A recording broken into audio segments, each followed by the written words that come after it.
I've been contacted by so many people in the last few weeks, hundreds of people who have people in their 20s, people in their 30s, 40s, 50s even, who are stuck in housing they can't afford. They feel hopeless. I've been shocked at how people actually feel ashamed about their housing situation. They feel it's somehow their fault. And I think that it's really important that the message goes out there that people are in these situations. They cannot afford a home, not because of something that's their own fault. It's because of government policy. It is absolutely because of government policy. We look at other countries, Austria, the capital city, Vienna, for example. Half of all the housing there is provided either by the state or by what they call not-for-profit providers of rental housing. You can rent a home for half of what you pay here in Dublin. In Ireland, you get lifetime security of tenure. That's what governments can do. Our government instead has not, for example, frozen rents. They put the 4% cap on rents, which essentially was done for investors. So rent increased then by 12% over 3 years, by 24% over 6 years. Absolutely unaffordable. We look at the situation of eviction of people. Evictions have been ongoing, and this is a massive issue.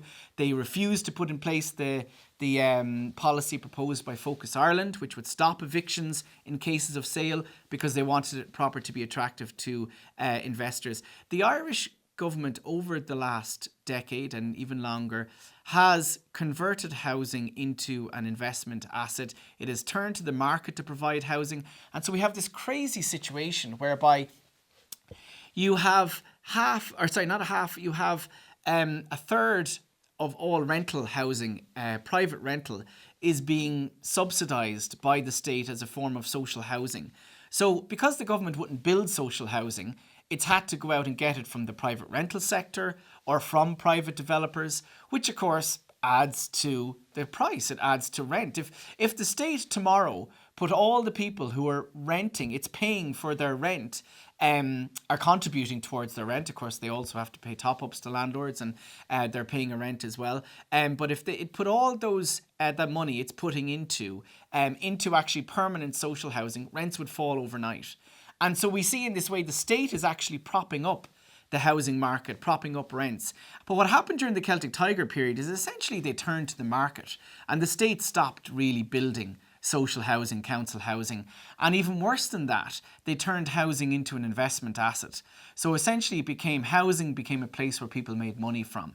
And this was the whole change in people's psyche and thinking, because there's this idea that, Irish people have, we have to own a home and we have to have property. But they're two different things.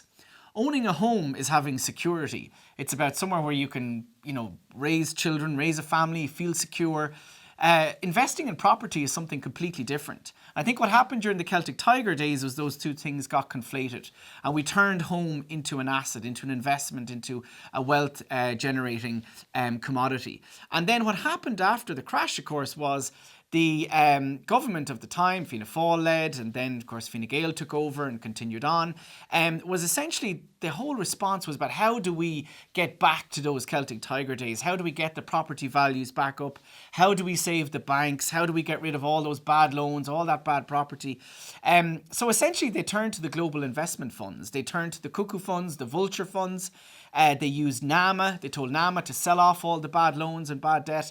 And as rents started rising then, as the economy returned back in 2013, 2014, the economy started growing again, rents started rising, immigration slowed a bit, people wanted to stay, wanted to start, in terms of jobs, people wanted to get a home. And then rents start increasing 2014, 15, 16.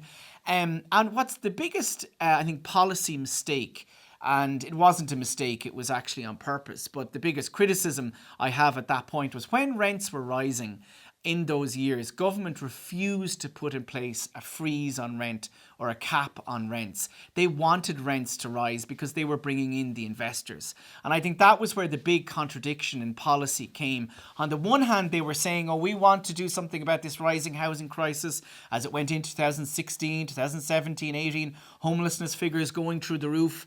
And of course, it makes an absolute mockery of what the Taoiseach Leo Varadkar said about, if we didn't have these investor funds in here, there would be more homelessness and rents would be higher. When in actual fact, the reason why we had homelessness and have homelessness to the absolute disgraceful scale it's at, and the reason why rents are 100% higher than they were, double what they were in 2013, is exactly because of, while he was Taoiseach, government Leo Varadkar's policies, the Fine Gael policies of supporting investment funds. They wanted rents to rise, so the funds would come in here, buy up those toxic loans, buy up the bad debt of NAMA, the property associated with it, and then increase this supply. And they saw the future for generation rent, for people in their 20s and 30s, their future was going to be renting. I think that if we look at, and I set this out in my book, Housing Shock, I called it 2 scenarios. There is a potential dystopia of housing crisis, of permanent housing crisis in Ireland that is ahead of us. If we look at the UK, for example, you look at the States, the level of housing exclusion, homelessness, people not being able to afford a home is even worse than it is here, but we are heading there. That's where we're heading if we don't change our policies radically, if we don't change them dramatically, and if we don't change them very, very quickly.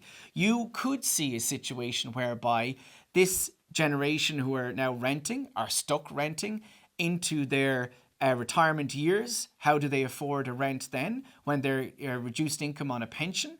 Are we going to see a generation turfed into homelessness when they retire? How is the state going to afford if it has to then support their rents? And the problem with these investor funds and current policy is that it's locking in this permanent unaffordability of high rents that are not sustainable.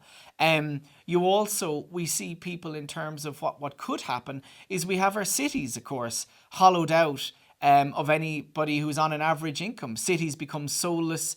They become filled up with, Airbnb, short-term lets, really high-end penthouses, but no real life, no communities, no family. And people are left, in commuter belts or even further from their work and commuting. And I think that that's the potential. We face a housing dystopia of permanent crisis in Ireland. But there is another possibility. There is a possibility where we stop these investment funds now, where they are actually taxed properly. So it's not in their interest to be in here investing and speculating in the way that they are.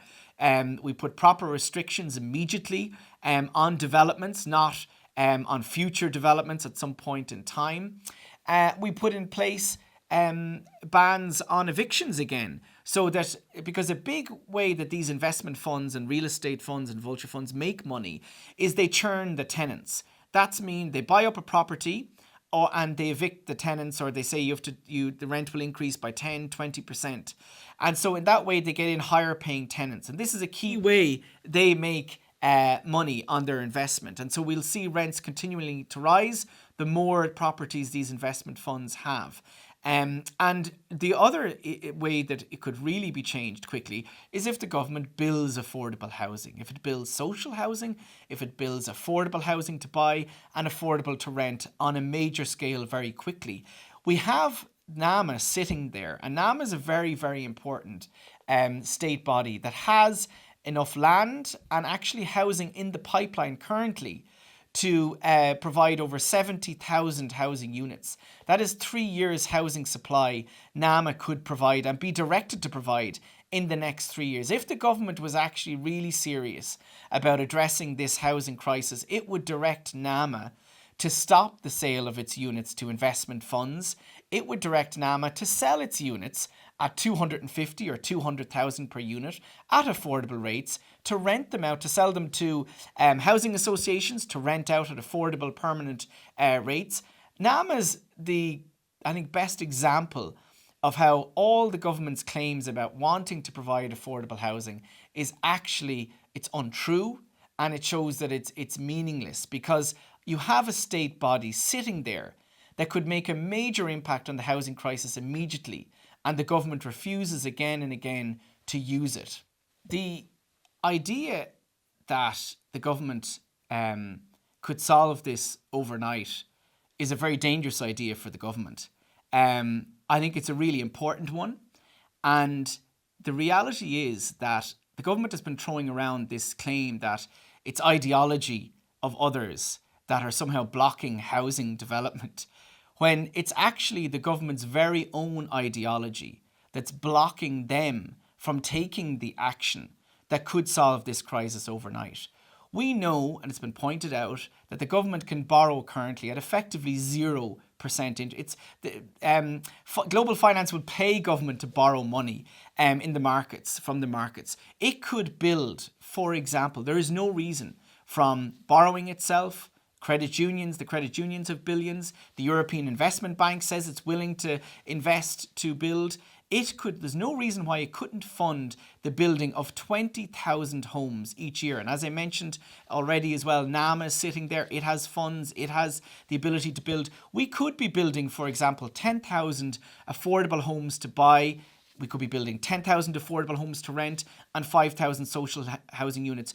The state could finance that if it wanted to. This argument that we're reliant on these investment funds for funding to finance housing is a complete red herring. It's an attempt to distract away from the failure and the damage of the policies that have brought these investors in.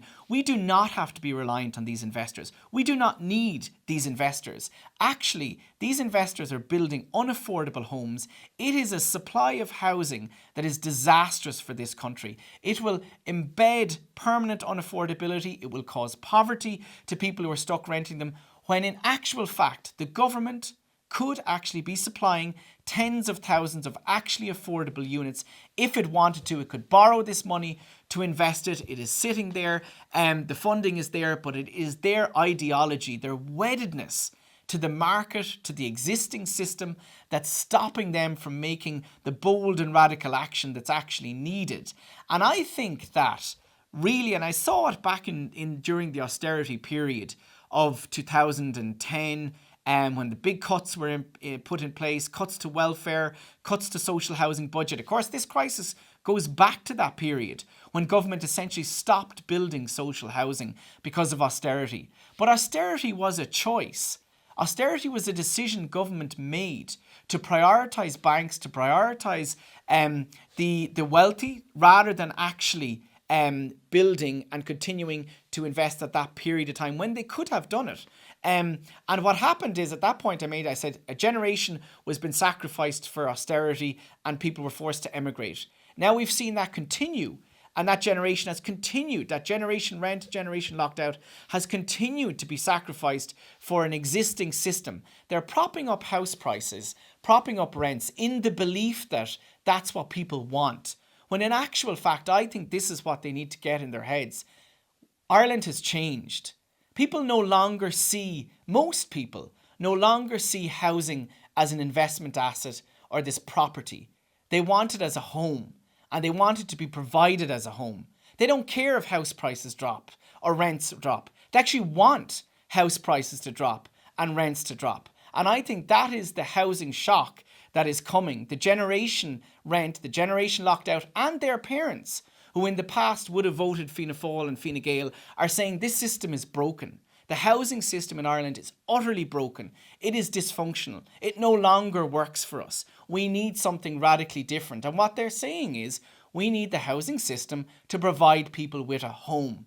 We don't care about investors. We don't care, is property rising to the point at which, our prices are doubling. What they want is a home. And I think that is the big shift that is coming, that has to come. And it is built around the idea as well, which is growing, that housing is a human right. And that is the most basic, it is the most basic right that is needed for people. You cannot do anything without a secure home, without a stable home. And there is a growing call for, and I agree absolutely, to put a right to housing in our constitution. Currently, our constitution sets out the right to private property, and in part they've argued again and again that they can't put a ban on evictions for an extended period of time. They can't put in place rent freezes. They'll be arguing that they can't take measures against investment funds. For example, what we should do is buy the units back from those investment funds at cost price to sell them then and rent them out at affordable rates, which they're doing in Germany, for example. We shouldn't actually be stopping the funds. We should be buying the units back off them, as I said. But these sort of things, to do these things, to put in place a vacant property tax, all these things, we need a change in our constitution. We need to put the right to housing in there. And most importantly, that needs to go in there to put the obligation on the state to solve permanently our housing crisis. And I think there's growing calls. I know there are growing calls to put that in. And I think that is the big shift that's coming as well.